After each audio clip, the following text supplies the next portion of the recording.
On top of that, we're seeing the likes of Julian Donnery getting into the starting lineup, along with Riley Lynch accompanying him on the attack, and Burton on the attack. They need goals, they need 3 points, anything less, and they're eliminated. So let's see what they can do. And here we are, the park at St. Mary's College, the stage for the final game of the regular season for these two sides.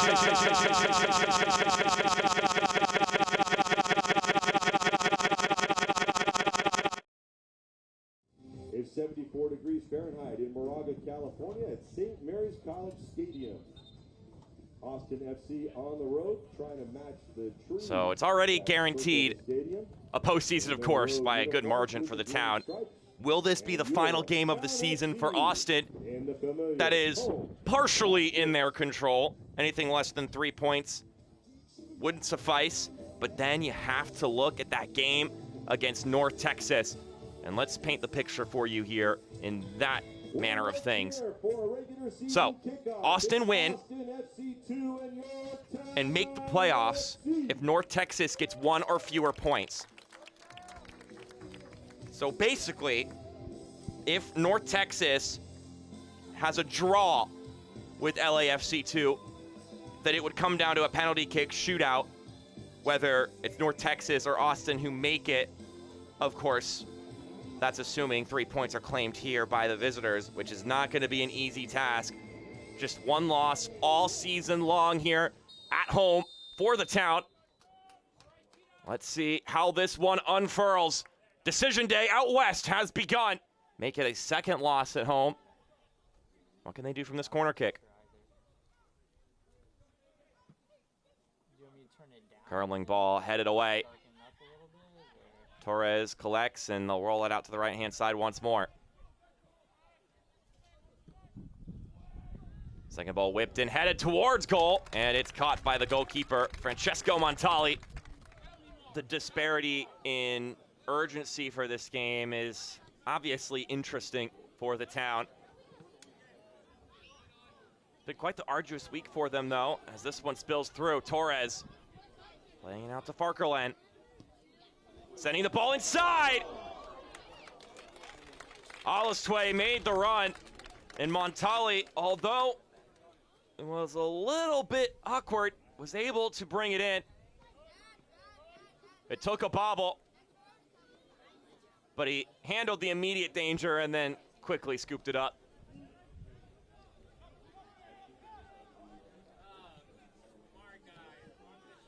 For the town, though, these games are valuable, especially this one and the game on Wednesday against Vancouver.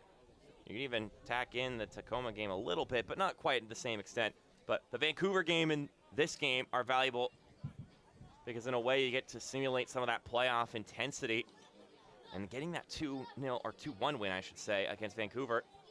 Dan DeGeer said it's a bit of a statement game because you never know. You might be playing that team again in the playoffs. You never know what the results will be once you get to the postseason, how the matchups shape up with pick your opponent, and also who's going to then win those games.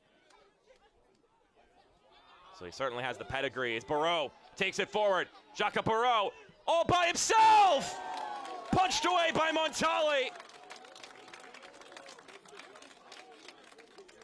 They wouldn't close him off, so he just kept going. He had an opportunity to lay it off to Alistue, but no one got in front of him. You're right in the middle. I don't blame him for taking the shot.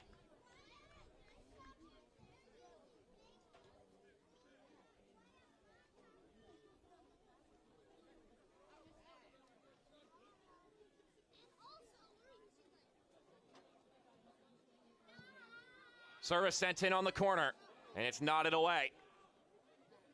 There is currently hope for Austin. What can they do with it?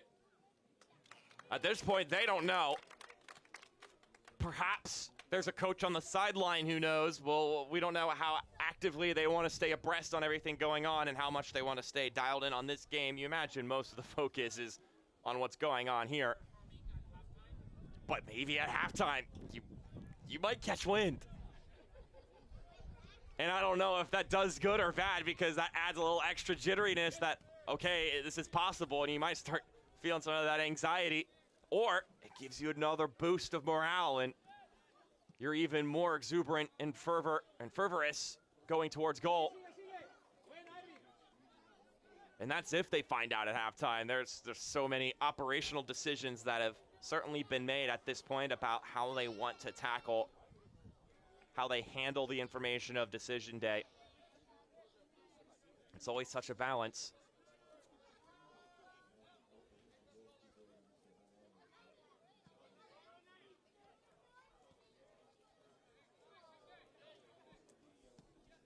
One thing that is for certain for Austin, whether they make it through or not, though, is that there's been so much growth in this team this season.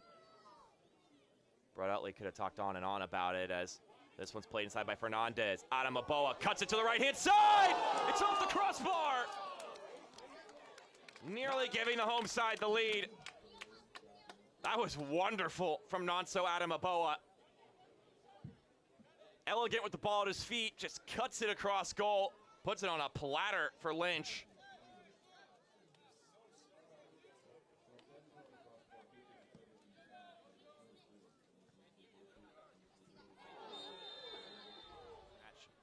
Goes further and further along. Good combination, ripped across the middle. Offside flag goes up. We'll reset. I think Donnery was the one who was offside. Jacaparo rolling it up ahead. Irvin Torres, he did well to fight off the contact. Couldn't keep his balance. He had a lot of green grass in front of him. They'll get the free kick and they'll maintain possession, but it does seem like that was a chance to start streaking forward.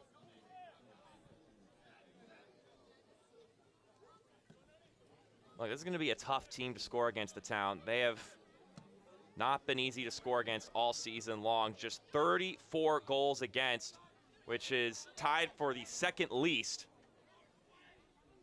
That's tied with Philadelphia Union 2. And just behind Huntsville City, who have only conceded 32 goals this season. So kudos to them over there. Looking for Nonso Adam Aboa. Adam Aboa, player that Dan DeGeer described as a calm guy, but a fun character in the locker room. He's very focused and ambitious, and wants to end the season on a hot streak for not only himself, of course, but also for the team. I mean, if you can get a guy like that rolling in the postseason, you can beat anybody. Austin on the other end, it falls through! Jimmy Farkerland gives Austin the lead! Goal. Austin. And that goal might be all they're gonna need. Right now, they are in a playoff seat.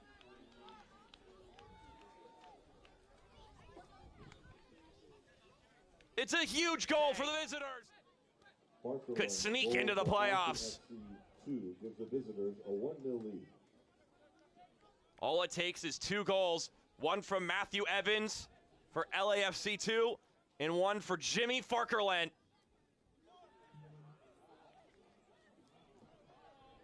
And they may be pushing for more now. Alice Tway winds up to shoot. It's off target.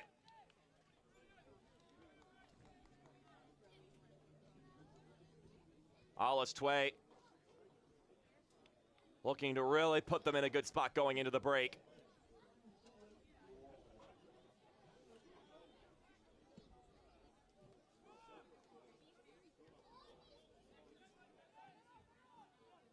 He's the one who provided the assist, which is his 6th of the season, Alice Tway. Tried to backheel it into some space. No one was there to receive it. But Alice Tway, a player that Brett Utley described as a different breed. A winner, super competitive, super versatile. They've had him in all different positions throughout the season, which is just a sign of how good of a player he is. And he's really turned into a leader on and off the pitch, which, as I mentioned earlier, they lost some leaders this year due to... And there is the halftime whistle.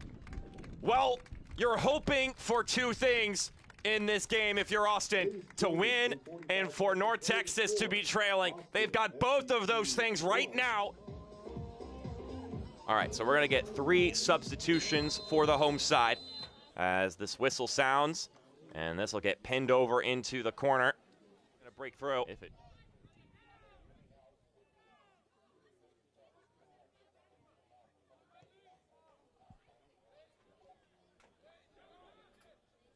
Scores around the league, Colorado Rapids 2, up 1-0 against Ventura County. Real Monarchs, though, up 3-1 against Whitecaps FC 2. And if you're wondering why that's important, it's important because that switches who gets the, well, I guess it determines who will get that third place spot and who will get to pick between 2 teams in the pick your opponent. Colorado Rapids 2 with the tiebreaker there, so if both teams hang on to win that game, they'd maintain that third place spot.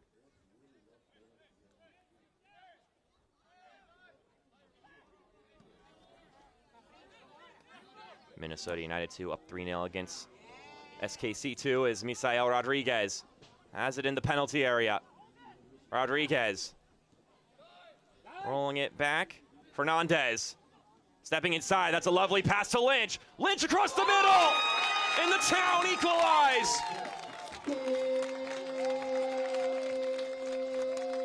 It just took 3 minutes for the home team to find a response in the second half. North Texas fans will be rejoicing from afar. And now some panic for Austin.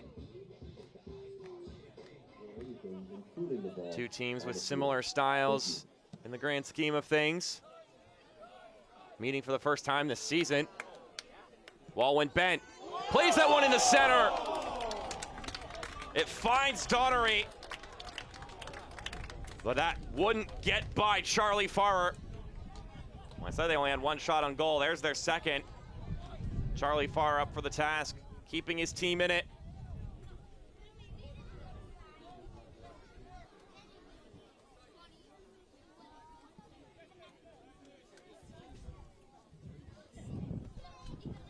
Jules Barret looking up ahead. We gotta start finding some promise here soon. All it takes is 1 moment, I know, but you want to be begging the question and testing your luck several times as opposed to just hoping for 1 moment here in the rest of this match. Tug from Baptista.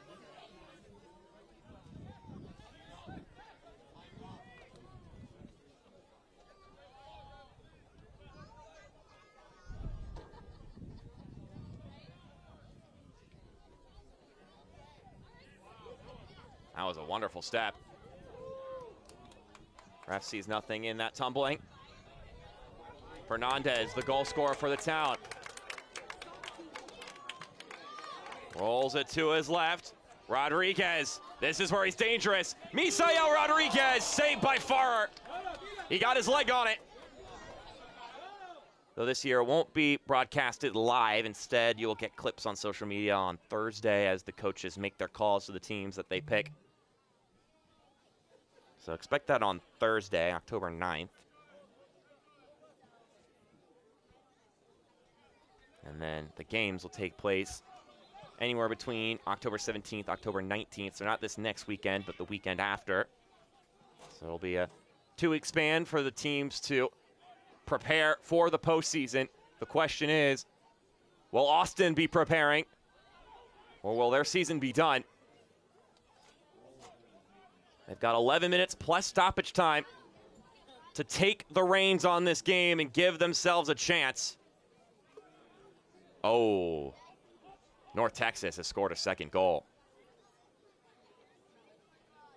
Sam Sarver doing it again. Been in the Golden Boot race all season long, trying to keep their postseason hopes alive. Barreau carrying it forward. Alice Tway steps inside. Alice Tway! It's a beauty! A kiss off the post! And Austin FC 2 are back on top!